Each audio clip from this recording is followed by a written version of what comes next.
నమస్తే శ్రీమాత్రే నమః శ్రీ గురుభ్యో నమః. మనకి ఖగోళ శాస్త్రంలో ఎప్పటికప్పుడు గ్రహాల మార్పులు జరుగుతూ ఉంటాయన్న విషయం మనకి తెలిసినదే. ఆ గ్రహాల మార్పు మనకి కొన్ని యోగాలను తెచ్చిపెడుతుంది అన్న విషయం కూడా మనకి ఈ పాటికి అందరికీ తెలిసిందే.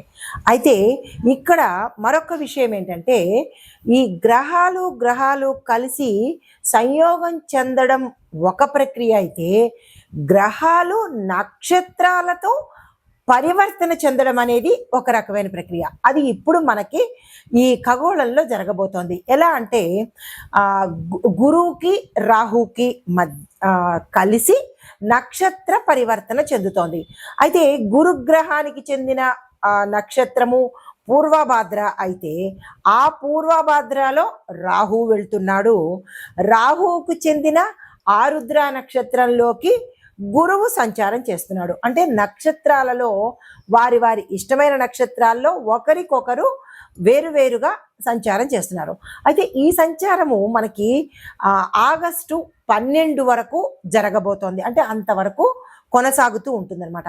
ఈ కొనసాగింపులో ఈ నక్షత్ర పరివర్తనలో మనకి గురువు తన నవమ దృష్టిని రాహు చూస్తున్నాడు. నవమ దృష్టితో రాహువుని చూస్తున్నాడు. ఎప్పుడైతే ఈ నవమ దృష్టితో రాహువుని గురు చూశాడో, శుభ ఫలితాలను మనకి ద్వాదశ రాశుల వారికి ఇవ్వబోతున్నారు. అయితే ఎలాంటి ఫలితాలు ఇవ్వబోతున్నారు అంటే కనుక, వీళ్ళిద్దరి మధ్య జరిగే ఈ నక్షత్ర పరివర్తనకు రాహువు మీద గురు దృష్టి వల్ల ఈ 12 రాశుల్లో వాళ్ళకి ఆగస్టు 12 వరకు ఆకస్మిక ధనలాభాలు వస్తూ ఉంటాయి. ఇప్పుడు అప్పుడు అని కాదు, కానీ ఈ 12 రాశుల్లో ఉన్న వాళ్ళకందరికీ కూడా ఆకస్మిక ధన ప్రాప్తిని గురువు ఇవ్వబోతున్నాడు. దీంతో పాటు వారి యొక్క లైఫ్ స్టైల్ కూడా మార్పు చేర్పులు జరిగే అవకాశాలు కనబడుతోంది. ఇంకా మూడవది స్వగృహ యోగము, సొంత ఇల్లు కొనుక్కునే అవకాశం కూడా ఈ గురువు ఇవ్వబోతున్నాడు.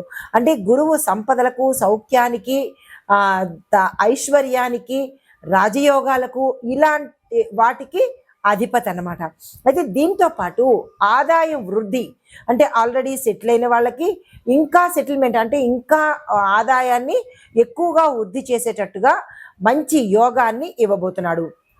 దీంతో పాటు ఏ రాశులకి ఎక్కువగా ఇవ్వబోతున్నాడు అంటే కనుక, అంటే 100 దగ్గర 150 ఇచ్చేటట్టుగా కొన్ని రాశులైతే, 100కి 125 130 అంత, అంటే చిన్న వేరియేషన్తో ఈ సమానమైన ఫలితాలని ఇవ్వబోతున్నాడు. అయితే ఎక్కువ ఫలితాలను ఇచ్చే రాశులు మేష, వృషభ, మిథున, సింహ, తుల, ధనస్సు. ఈ 6 రాశుల వాళ్ళకి జీవితంలో ఊహించలేనటువంటి మార్పులు, అది లైఫ్ స్టైల్లో కావచ్చు, ధనంలో కావచ్చు, లేదంటే వాళ్ళ స్టేటస్లో కావచ్చు, లేదంటే అన్ని రకాలుగా భూమి, గృహ, వస్తు, వాహన యోగాలు, ఇలాగా వాటి యొక్క, అంటే వారి యొక్క పనిచేసే దీనిని బట్టి, అంటే వారు ఉద్యోగ రంగంలో ఉంటే హై అండ్ ప్రమోషన్స్, రాజకీయ రంగంలో ఉంటే పేరు ప్రఖ్యాతలు, ఇలా వారి యొక్క స్థితిగతుల మీద విశేషమైన ప్రభావాన్ని చూపిస్తున్నాడు ఈ గురు రాహు యొక్క నక్షత్ర పరివర్తన మీద.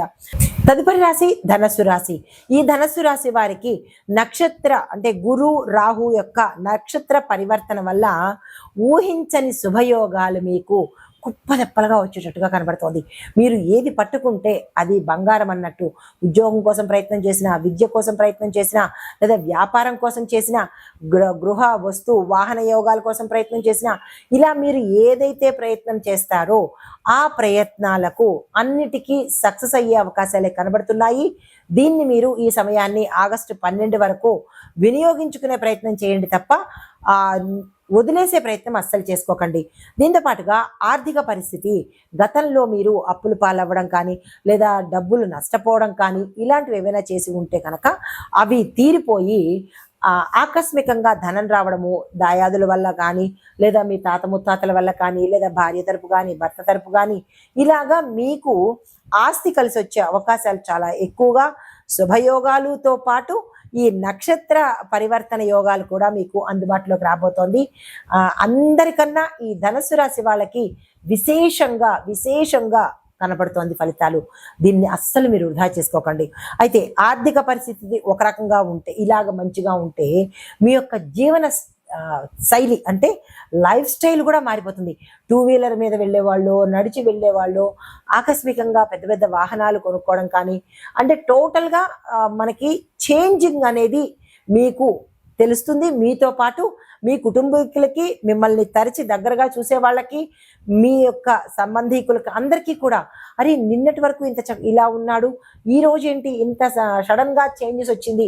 రోజు అంటే ఒక్కరోజు అని కాదు, ఈ మార్పు అనేది మీకు ఈ 3 నెలల సమయంలోనూ కొద్దిగా కనబడుతూ అల్టిమేట్ చేంజెస్ అనేవి జరగబోతున్నాయి. వృధా చేసుకోకండి. తర్వాత రాజయోగాలతో పాటు ధనయోగాలు కూడా మీకు ఎక్కువగా కలిసి వచ్చే అవకాశం ఉంది. మీరు ఏ ప్రయత్నం చేద్దామనుకున్నా ఈ సమయాన్ని వృధా చేయకండి. జూన్, జూలై, ఆగస్టు 12 వరకు విశేషమైన ప్రయత్నాలు తప్పనిసరిగా ఆగకుండా నిరంతరం చేసుకోండి. అయితే షేర్లు, స్పెక్యులేషన్లు, ఏదైనా పెట్టుబడులు పెట్టడానికి కానీ, బంగారం మీద కానీ, భూమి మీద కానీ, ఇలా మీరు ఏదైతే పెట్టుబడుల నిమిత్తం కానీ, సేవింగ్స్ నిమిత్తం కానీ చేస్తారో అని అనుకుంటారో వారికి ఇది అత్యంత అనుకూలమైన సమయము. ఆ దిశగా ప్రయత్నాలు చేసుకోండి. అయితే ఆదాయ వృద్ధి మార్గాలన్నీ మీకు లాభాల పంట పండేటట్టుగా గోచరిస్తోంది. ధనానికి సంబంధించి, వృత్తికి సంబంధించి, తర్వాత పదవులకు సంబంధించినటువంటి అన్ని లాభాలే వచ్చేటట్టుగా ఉంది. ప్రయత్నాలు ఆపకుండా చేసుకోండి.